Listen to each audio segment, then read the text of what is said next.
Ketidakpedulian mahasiswa-mahasiswi kampus Universitas Hamka terhadap kerapian perpustakaan seringkali membuat petugas perpustakaan kewalahan merapikan buku yang tercecer di setiap lorong perpustakaan. Hal ini terjadi dikarenakan kurangnya pengetahuan mereka bagaimana cara menggunakan perpustakaan dengan benar, sehingga buku yang berada di rak perpustakaan tercecer berantakan. Perpustakaan merupakan tempat atau sarana membaca, mencari referensi bagi mahasiswa yang sedang mengerjakan skripsi.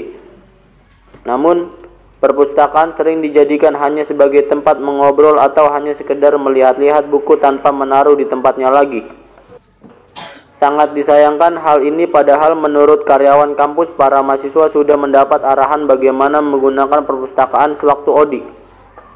Kondisi ini dikeluhkan penjaga perpus. Gimana cari referensi buku di perpus, cara menggunakan perpus nih berantakan kayak gini. Kakak tuh kewalahan gak sih beresin perpus yang berantakan kayak gini?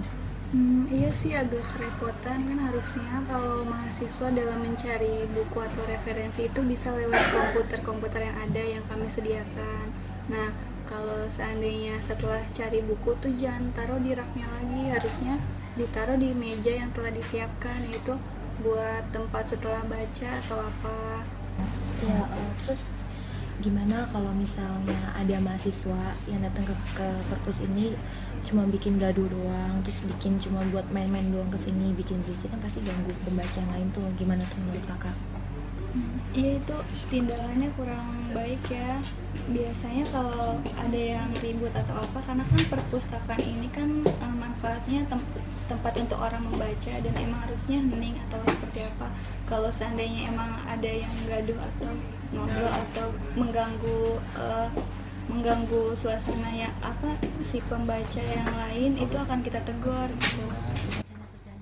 Hal ini semakin parah jika buku yang dicari tidak ada, sehingga membuat mahasiswa dan mahasiswi kebingungan harus mencari referensi buku yang diinginkannya ke perpustakaan lain.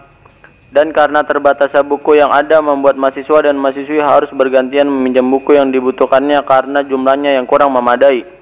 Peminjaman buku hanya boleh sampai batas waktu yang ditentukan. Hingga berita ini diturunkan, belum adanya perubahan sikap dari para mahasiswa. Afrizal melaporkan dari Jakarta.